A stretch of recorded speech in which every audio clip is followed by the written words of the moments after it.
దేశం, నా దేశం, మన దేశం, పురాతన దేశం, వేరొక దేశం మీదకి దండెత్తని ఏకైక దేశం. ఇలా దేశం అనే పదాన్ని చాలా లూజ్గా ఎక్కడ పడితే అక్కడ ఎవరు పడితే వాళ్ళు వాడడం సాధారణంగా చూస్తుంటాం. బాధపడే విషయం ఏంటంటే బాగా చదువుకొని ఎంతో కొంత జ్ఞానం ఉందనుకున్న వాళ్ళు కూడా ఈ దేశం అనే భావం దగ్గరికి వచ్చేసరికి ఎమోషన్లో డామినేట్ చేసి మన దేశం కొన్ని వేల సంవత్సరాల క్రితమే ఉందని భావించి పప్పులో కాలేస్తూ ఉంటారు.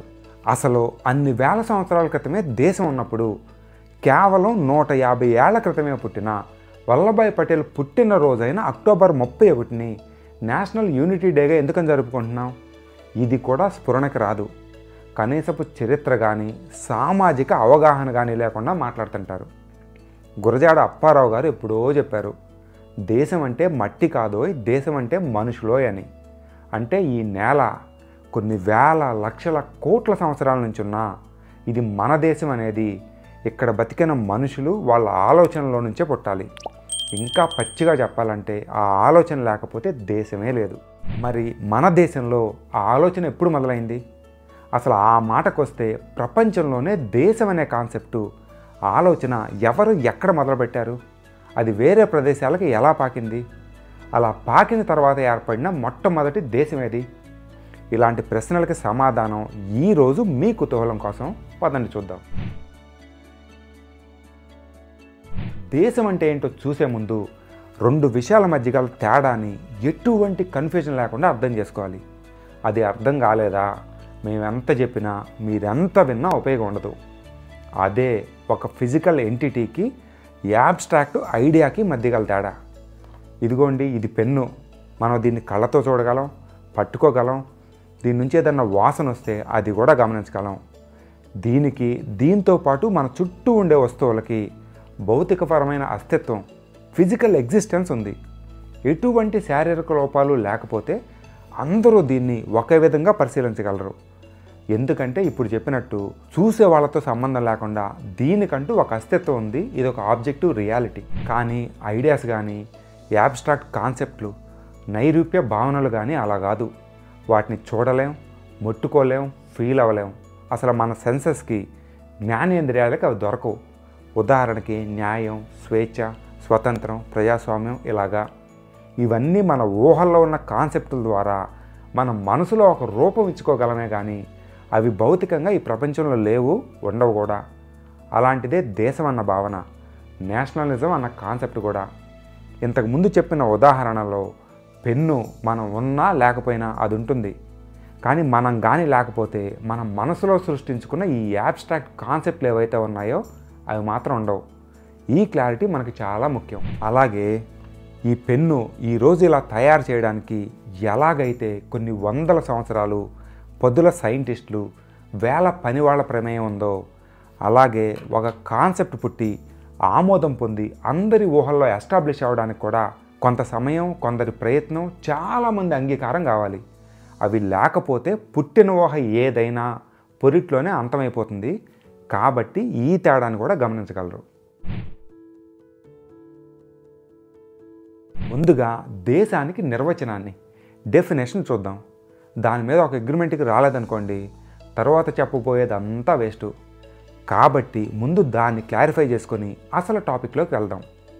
దేశాన్ని సూచించడానికి తెలుగులో ఒకే ఒక పదం ఉంది, కానీ ఇంగ్లీష్లో మాత్రం 2 పదాలు ఎక్కువగా వాడుకలో ఉన్నాయి. ఒకటి కంట్రీ, రెండోది నేషన్. ఈ రెండింటిని ఫాస్ట్గా చూసేసి మనకి ఏది సూట్ అవుతుందో దానితో కంటిన్యూ అవుదాం.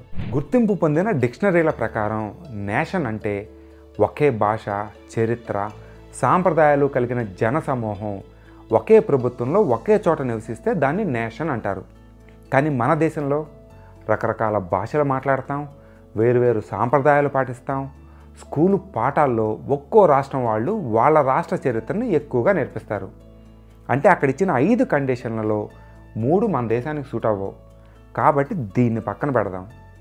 ఇక కంట్రీ దగ్గరికి వస్తే డిక్షనరీలు చెప్పేది ఏంటంటే ఒక ప్రదేశంలో నివసించే ప్రజలు ఒకే ప్రభుత్వం, చట్టాలను కలిగి ఉండటమే కంట్రీ అని. ఈ నిర్వచనంలో కూడా 3 కండిషన్లు ఉన్నాయి.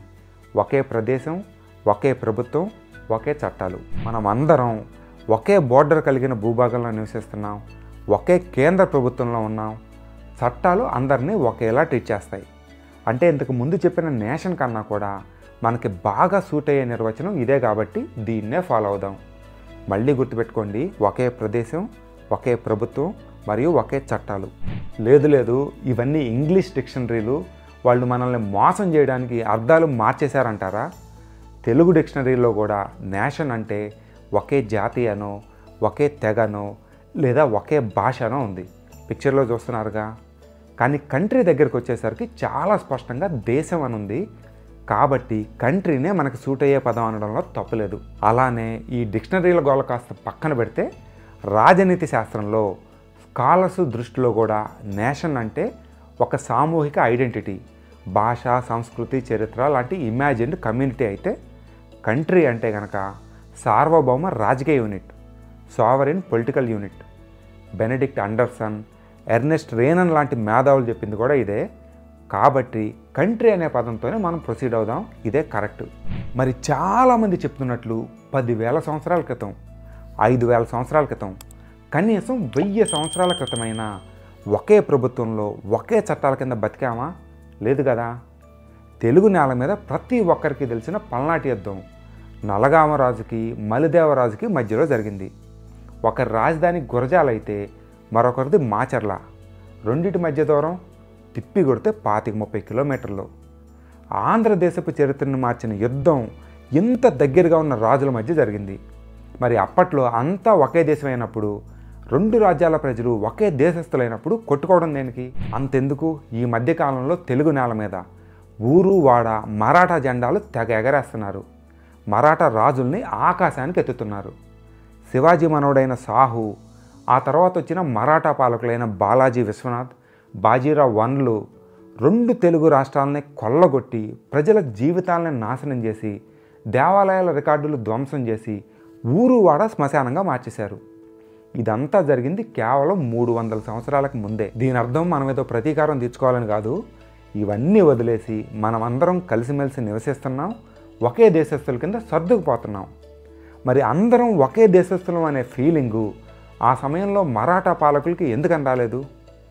ఎందుకంటే అప్పుడు దేశం అనే కాన్సెప్ట్ మన దగ్గరికి ఇంకా రాలేదు కాబట్టి.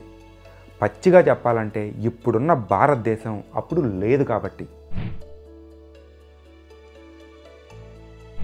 మనిషి ఒక చోట నుండి మరొక చోటకి వెళ్ళే దిమ్మరిగా ఉన్నంతకాలం పెద్ద పెద్ద ఆవాసాలు ఏర్పరచుకునే అవసరం ఉండేది కాదు.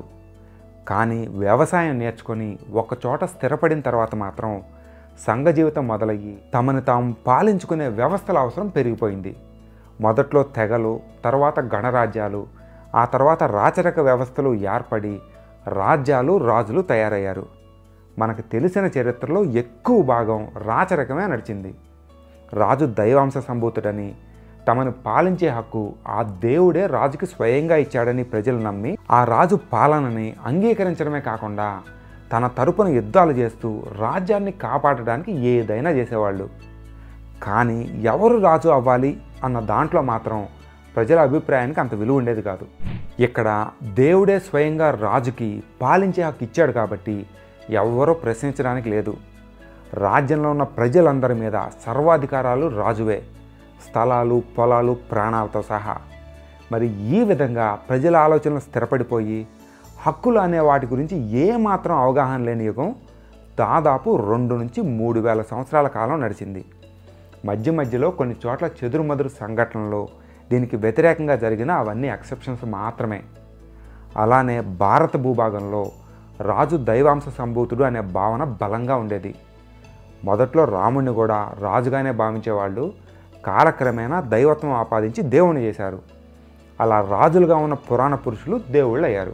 ఇలాంటి సమయంలో జాన్ లాక్ అనే ఫిలాసఫర్ 1689లో 2 ట్రిటైజెస్ ఆఫ్ గవర్నమెంట్ అనే ఒక అద్భుతమైన పుస్తకం రాశాడు. ఆ పుస్తకంలో రాజుకి పాలించే అధికారం దేవుడే ఇచ్చాడు అన్న దాన్ని ఖండించడంతో పాటు ప్రతి వ్యక్తికి పుట్టుకతోనే సహజంగా కొన్ని హక్కులు వస్తాయని ప్రతిపాదించాడు. అంటే ఎలాగైతే ఒక మనిషి కాళ్ళు, చేతులు లాంటి అవయవాలతో పుడతాడో అలానే హక్కులతో కూడా పుడతాడు. వాటినే జాన్ లాక్ న్యాచురల్ రైట్స్ అని కూడా అన్నాడు. లైఫ్, లిబర్టీ, ప్రాపర్టీ అనేవి జాన్ లాక్ చెప్పిన సహజ హక్కులు. తెలుగులో చెప్పాలంటే స్వతంత్రంగా జీవించే హక్కు, ఆస్తి హక్కు.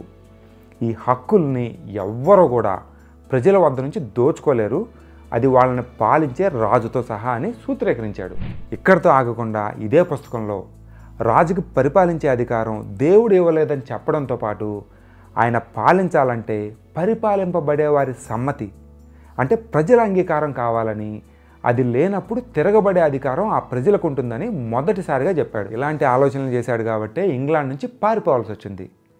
ఆ తర్వాత ఇంగ్లాండ్కి క్యాథలిక్ అయిన జేమ్స్ II రాజు అవ్వడం, జనాభాలో ఎక్కువ మంది ఉన్న ప్రొటెస్టెంట్లకి ఇది నచ్చకపోవడం, జేమ్స్ II క్యాథలిక్ని సపోర్ట్ చేస్తున్నాడని ప్రజలు ప్రొటెస్టెంట్ అయిన నెదర్లాండ్ యువరాజు జేమ్స్ II అల్లుడు విలియంని రాజుగా ఉండమని ఆహ్వానించడం జరిగింది.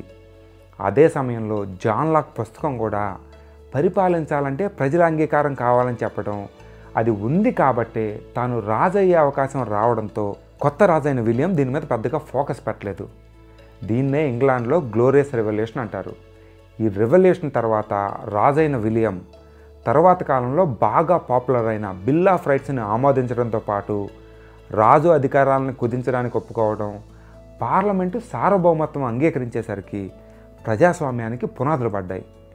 ఈ పునాదులే తర్వాత కాలంలో దేశం అనే కాన్సెప్ట్ ఆలోచనలో కలగడానికి దారితీశాయి. కాబట్టి జాన్ లాకే దేశాలకే ఆద్యుడు అని చెప్పడంలో ఎటువంటి సందేహం లేదు. దీనికి తోడు John Locke social contract theory అనే కాన్సెప్ట్ని బాగా పాపులర్ చేశాడు. దీని గురించి క్లుప్తంగా చెప్పాలంటే మనిషి పుట్టుకతోనే సహజ హక్కులతో పుడతాడు, ఇందాక చెప్పిన స్వేచ్ఛ, స్వతంత్రం వగైరా వగైరా. కానీ చుట్టుపక్కల ఉన్న పరిస్థితుల మూలంగా ఆ హక్కుల్ని కోల్పోయే ప్రమాదం ఎప్పుడూ ఉంటుంది. కాబట్టి తన చుట్టూ ఉన్న మనుషులతో ప్రభుత్వాన్ని నిర్మించుకొని కొన్ని చిన్న హక్కుల్ని త్యాగం చేసి పెద్ద హక్కుల రక్షణ పొందే విధంగా రకమైన ఒప్పందాన్ని కాంట్రాక్టింగ్ చేసుకుంటాడు. దీనిలో కోర్ ప్రిన్సిపల్ ఏంటంటే ప్రభుత్వాన్ని వ్యక్తి అనేవాడు వాలంటరీగా తన హక్కులు కాపాడుకోవడానికి నిర్మించుకున్నాడు, కానీ దేవుడో మరొక శక్తో నిర్మించలేదు. అంటే సమాజం అనేది ప్రజలు నిర్మించుకున్న వ్యవస్థ కాబట్టి దాని రూపు మార్చే శక్తి వాళ్ళకుంది అని నొక్కి చెప్పాడు. ఈ జాన్ లాక్ వేసిన పునాదుల మీద రూసో అనే మరో తత్వవేత్త ఒక పెద్ద భవనాన్ని కట్టడం మొదలుపెట్టాడు.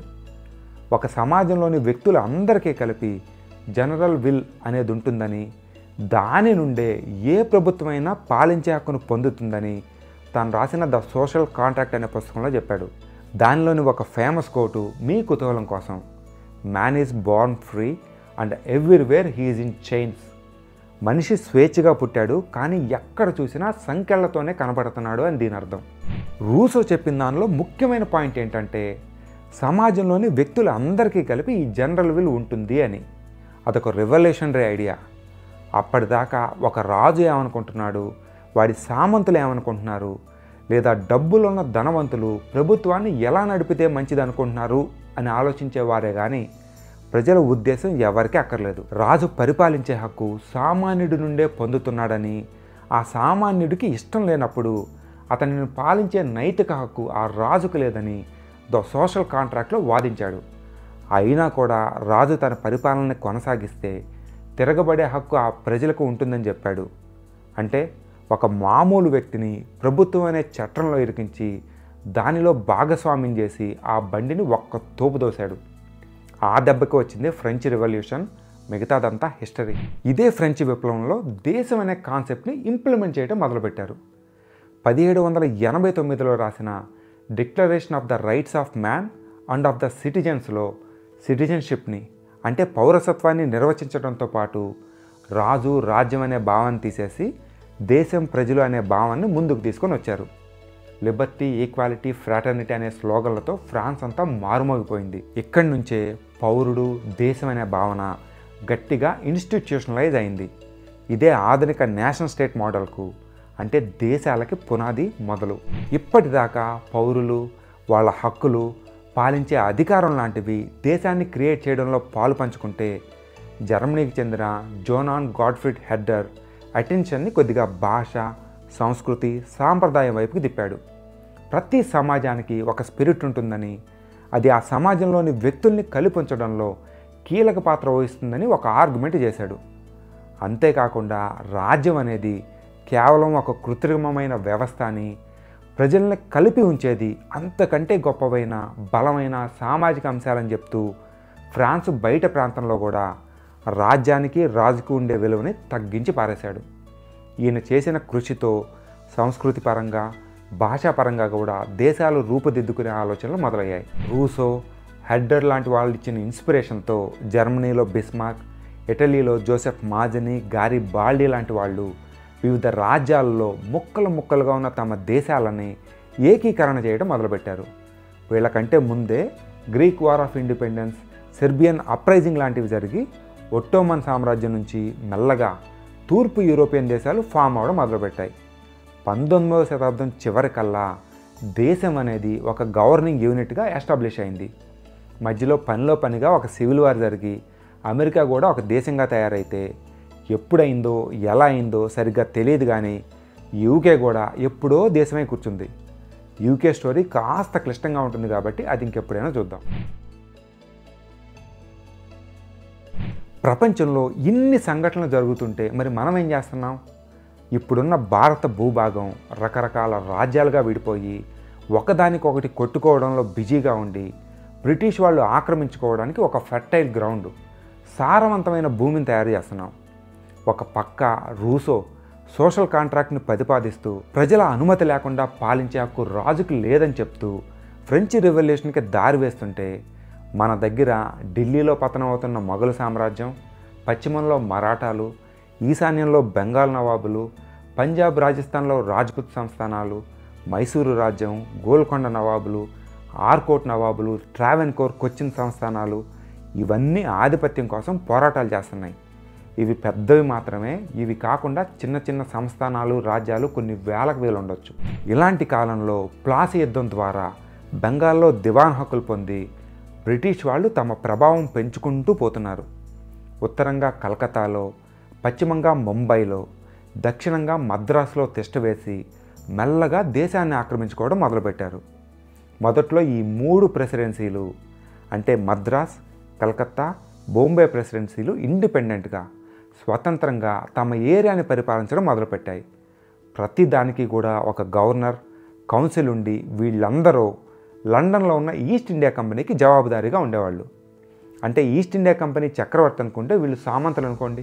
1773లో బ్రిటిష్ పార్లమెంటు రెగ్యులేటింగ్ యాక్ట్ అనే చట్టం పాస్ చేసి బెంగాల్ గవర్నర్ని గవర్నర్ జనరల్ ఆఫ్ బెంగాల్ కింద మార్చి మద్రాస్, బాంబే ప్రెసిడెన్సీల గవర్నర్లు యుద్ధాలు చేసేటప్పుడు విదేశీ సంబంధాల విషయంలో అంటే ఫారెన్ అఫైర్స్లో ఆయనకి రిపోర్ట్ చేసే విధంగా మార్చారు. భారతదేశ చరిత్రలోనే మొట్టమొదటగా ఒక చట్టం ద్వారా వేరువేరు దిక్కుల్లో చాలా దూరంగా ఉన్న ఈ 3 భూభాగాలనే ఒకే గొడుగు కిందకి తీసుకురావడం జరిగింది. అంతకుముందు మౌర్యుల కాలం, మొఘలుల కాలంలో భౌగోళికంగా ఈ 3 ప్రాంతాలు ఒకే సామ్రాజ్యంలో ఉన్న బ్రిటిష్ వాళ్ళు ఎస్టాబ్లిష్ చేసినట్టు సెంట్రలైజ్ అడ్మినిస్ట్రేషన్ లేదు. అలాగే ఈ చట్ట ప్రకారం మొట్టమొదటిసారిగా కలకత్తాలో సుప్రీంకోర్టు ఏర్పాటు చేశారు. కాబట్టి మన దేశపు చరిత్ర ఆరంభం ఇదే అని చెప్పొచ్చు. ఈ విషయం తెలిస్తే బాధపడే హృదయాలు చాలా ఉంటాయని మాకు తెలుసు. వాళ్ళకి సానుభూతి ప్రకటించడం తప్ప మేమేమీ చేయలేము.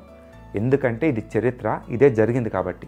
ఆ తర్వాత 1833లో వచ్చిన ద చార్టర్ యాక్ట్తో గవర్నర్ జనరల్ ఆఫ్ బెంగాల్ని గవర్నర్ జనరల్ ఆఫ్ ఇండియాగా మార్చారు.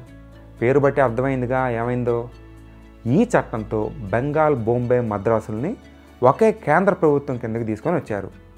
లా కమిషన్ ఏర్పాటు చేసి చట్టాలన్నీ రూపొందించడంతో పాటు బ్రిటిష్ వాళ్ళ కంట్రోల్లో ఉన్న భూభాగం పరిపాలన అంతా కలకత్తా నుంచే చేయడం మొదలుపెట్టారు. ఆ తర్వాత జరిగిన సిపాయిల తిరుగుబాటు, ఈస్ట్ ఇండియా కంపెనీని పక్కన పెట్టి బ్రిటన్ ప్రభుత్వం కంపెనీ కంట్రోల్లో ఉన్న ప్రాంతాలని తన ఆధీనంలోకి తీసుకోవడం అందరికీ తెలిసిన విషయమే. ఈ సమయంలో కూడా అంటే 1857లో కూడా ఇప్పుడున్న భారత భూభాగంలో సుమారు 60% మాత్రమే బ్రిటిష్ వాళ్ళ ఆధీనంలో ఉండేది.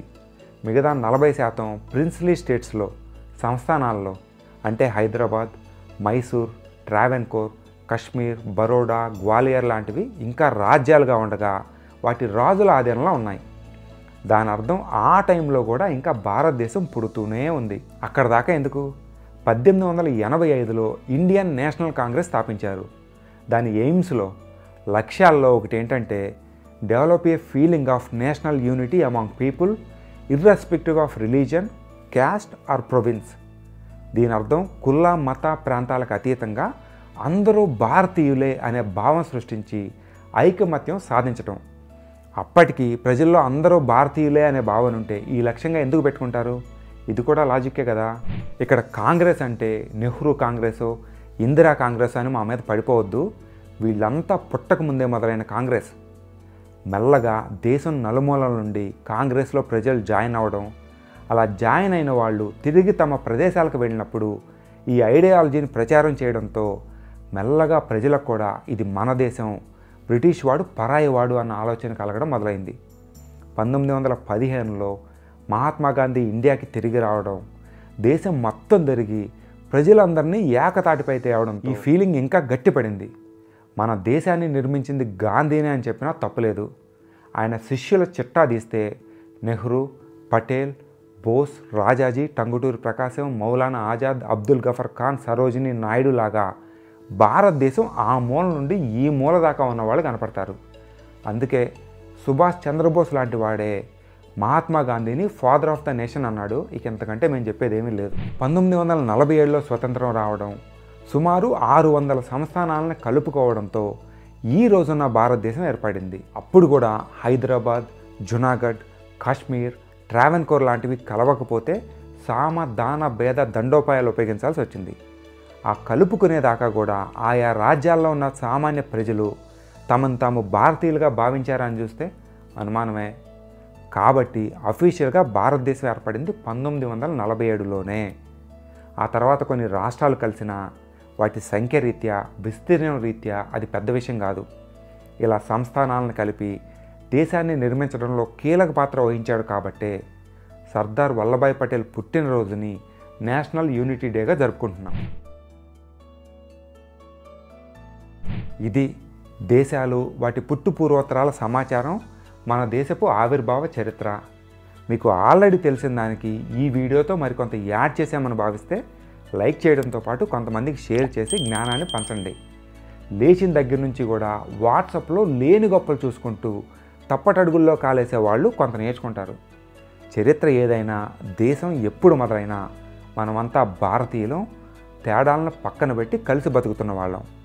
ఒకే మతంలో 2 శాఖలే చంపుకునే ఈ కాలంలో ఇన్ని విభిన్నమైన ఆచార వ్యవహారాలు, భాషలు, సాంప్రదాయాలు ఉన్నా కలిసి ఉంటున్నామంటే అది మన దేశ నిర్మాతలు చేసిన కృషి, వాళ్ళ త్యాగఫలం. ఈ వీడియో చేయడానికి మరికొన్ని కారణాలు కూడా ఉన్నాయి.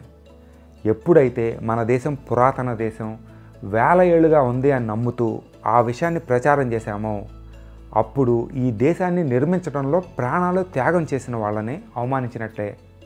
పొట్టి శ్రీరాముల కన్నా ముందే ఆంధ్ర రాష్ట్రం ఉంది అంటే ఆయన ప్రాణత్యాగాన్ని నిర్లక్ష్యం చేసినట్టే కదా. అలానే కొన్ని వేల ఏళ్ళుగా మనం భారతీయులం అంటే ఈ దేశాన్ని నిర్మించిన వాళ్ళ కృషిని కూడా చిన్నది చేసినట్లే. దీనికి తోడు మన దేశం ఈ మధ్య పుట్టింది అని ఒక క్లారిటీకి వస్తే దీన్ని నిర్మించడానికి మనం ఇంకా కష్టపడాలి అన్న విషయం అర్థమవుతుంది. మనలో ఐకమత్యం ఇంకా పెరగాలి, ముందు తరాలు ఇంకా బాగా బతికేలా నిర్ణయాలు తీసుకోవాల్సిన బాధ్యత మరింత ఎక్కువ ఉంది అన్న విషయం కూడా మనకి బోధపడుతుంది. అందుకనే ఈ వీడియో.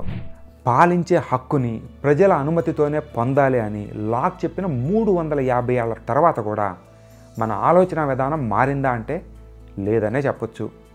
5 ఏళ్లకోసారి ఓటేసి సెల్ఫీ దిగి సోషల్ మీడియాలో పోస్ట్ చేసి పడుకుంటున్నాం కానీ గవర్నింగ్లో ఏ మాత్రం పాలు పంచుకోవడం లేదు. సరే, అది లేకపోయినా మన ఆలోచనలోనైనా కనీసం ప్రజలే పాలకులు అనేలా భావిస్తున్నామా అంటే అది లేదు. మనం ఓటేసే వ్యక్తి మంత్రో, ముఖ్యమంత్రో, చివరికి ఎమ్మెల్యే అయినా కూడా అతనేదో రాజన్నట్టు, మనం ఏదో సేవకులు అన్నట్టే ఉంటుంది మన ప్రవర్తన. 99% మంది వాళ్ళ దగ్గరికి వెళ్తే కూర్చోవడానికి కూడా సందేహపడతారు. ఎందుకంత భయం? వాళ్ళు ఏమన్నా రాజులా, పాములా? ఏదైనా కానీ ప్రజల్లో మార్పు వస్తే తప్ప మన సమాజం బాగుపడే అవకాశం కనుచూపు మేర కూడా లేదు. చాలామంది మంచి నాయకుడు వస్తే మిరాకిల్స్ జరిగిపోతాయి అనుకుంటున్నారు. కానీ అది కూడా తప్పే. ఎవరొచ్చినా పాడు చేయలేని విధంగా వ్యవస్థల్ని నిర్మించుకుంటూ ఇది మన దేశం, మనమే పాలకులు అని సమాజంలో అట్టడుగున ఉన్న వ్యక్తి కూడా ధైర్యంగా చెప్పగల రోజు వచ్చిన నాడే ఈ దేశం బాగుపడటం మొదలవుతుంది. మార్పు అనేది కింద నుంచి రావాలి కానీ పైనుంచి ఒత్తిడి చేసి తెచ్చేది కాదు. ఈ విషయం మాత్రం మనం మర్చిపోకూడదు. ఇప్పటిదాకా చెప్పిన దాని మీద అసలు మీ అభిప్రాయం ఏంటి కింద కామెంట్లో చెప్పండి. అలానే ఉపయోగపడుతుంది అనుకుంటే కనుక ఈ వీడియోని ఫార్వర్డ్ చేసి నలుగురికి కాస్త కుతూహలాన్ని పెంచండి. ఇంకో మంచి వీడియోతో మళ్ళీ కలుద్దాం. కుతూహలంగా ఉండండి, కుతూహలశాలను చూడండి.